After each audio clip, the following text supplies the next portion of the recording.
Welcome back to my YouTube channel, Professor Paul's Nuggets. I must apologize that I have been away for some time. I've been on the road, actually, which is why we had that short break. I would also like to apologize to my youth, the learners, because I'm just going to touch on a national issue briefly before I go on to continue with my learning videos. The issue is the ongoing debate on the creation of the state police in Nigeria.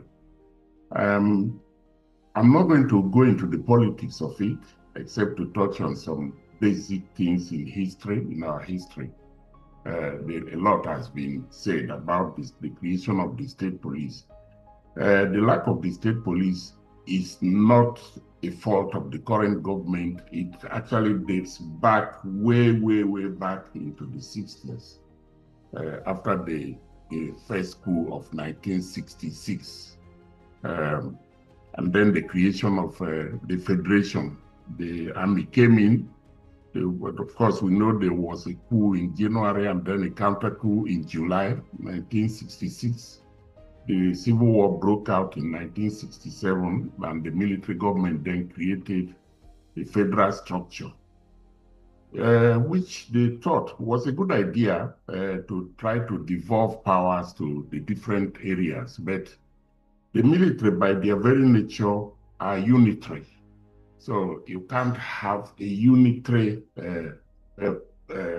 operator trying to operate a federal system. That would not work. You could have a federal, it's good to have a federal army centrally commanded and controlled, but you cannot have state army.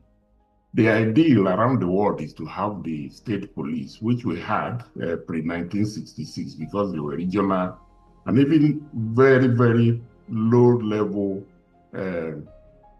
native authority police structures in place before the army came into Nigerian politics. But that is just the historic overview of that. I'm just going to look at what happens elsewhere which are federations. And I know very well about Australia because I've lived in Australia for quite some time. I'm also aware that Canada and India operate federal structures. I'm calling out those two or three in particular because we all belong to the Commonwealth, the British Commonwealth. So we share a lot in common and can easily understand and copy what happens in the other domain, which is why I always think the Commonwealth countries should look at what each one of them is doing in education, in security, in agriculture, whatever, healthcare. And I think we can learn a lot from each other and be better for it. But the other issue that everybody probably is aware of is the under-policing of Nigeria. From the data that are available to me, there are about 372,000 policemen in Nigeria, centrally controlled by the federal government. These are responsible for about 242 million people. Therefore, there is a police officer per 650 people in Nigeria, which is way above the number that is recommended by the United Nations.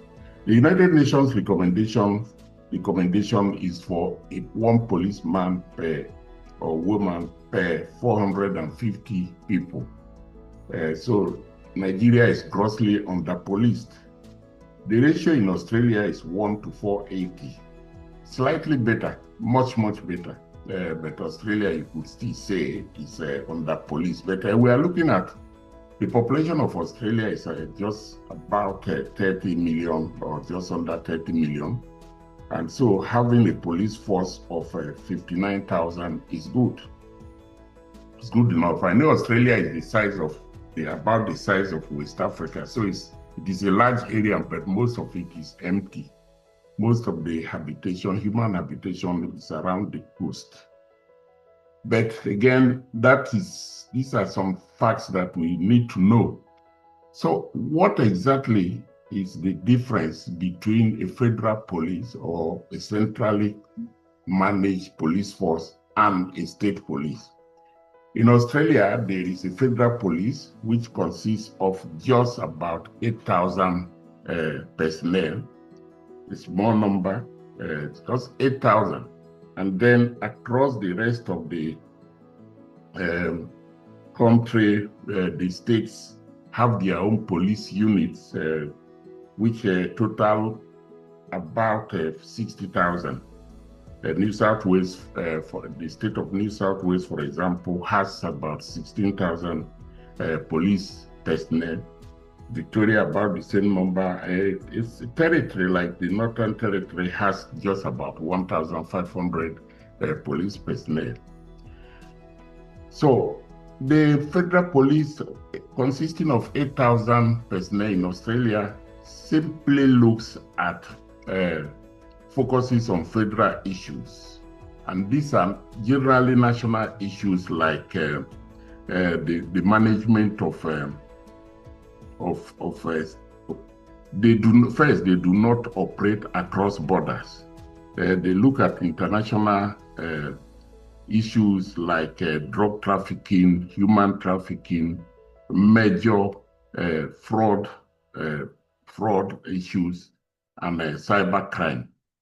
They are also much involved in terrorism, which is a new thing that has picked up all around the world. So Nigeria is not the only country that is facing terrorism. Terrorism is now quite global. And so it cannot be said that the federal police is just has the sole responsibility against the control of terrorism. The state police must be involved because the state police are involved in the day-to-day policing of the communities. And so initially their main functions are to look at securing the neighborhood, they do neighborhood patrols, domestic incidents like family problems, theft, assault, and traffic enforcement. But they too are now beginning to get involved, like we saw during the attacks in Sydney last year, when the New South Wales police had to be deployed to take charge of certainly a terrorist attack. So that is where they would be overlap in the functions of the federal police and the state police, wherever such units exist side by side. But then, what are my suggestions? Because the debate in Nigeria right now is, would having the state police end our problems, security problems? A lot of people, I don't think anybody would say, give a clear yes to that, because it is not going to happen. So many things are already bad. And unless they are effectively managed and some additional measures put in place, I don't really see how just having the state police would end insecurity. But it is going to go a long way. So all we need to do is to look at the situation holistically and not just focus on, oh, they will just go and rescue people in the bush and that will be that. But it just goes beyond just simplistic measures. And even when we have the state police, they are not going to be everywhere, every time. These attacks are happening randomly right into the homes right now. So it's not going to be possible for a police person or personnel to be standing at the door of everyone. So we need to deploy far more measures than that. But to make the creation of the state police units possible, my suggestion now is to immediately deploy the majority of the about 380,000 policemen to their states of origin. there is no need to create another bogus force on top of this 380,000 police personnel that are currently under the NPF or Nigeria Police Force. We should look at keeping about maybe 50 to 100,000 within the Nigeria Federal Police Force, whatever it is going to be called, and then deploy the rest of these, the rest of the officers to their states of origins. And these officers, because they have the experience of policing, will constitute the nucleus around which each state will then build its own state police structure. I think if we do that, it will save a lot of money, and it will create a more effective police units in the states.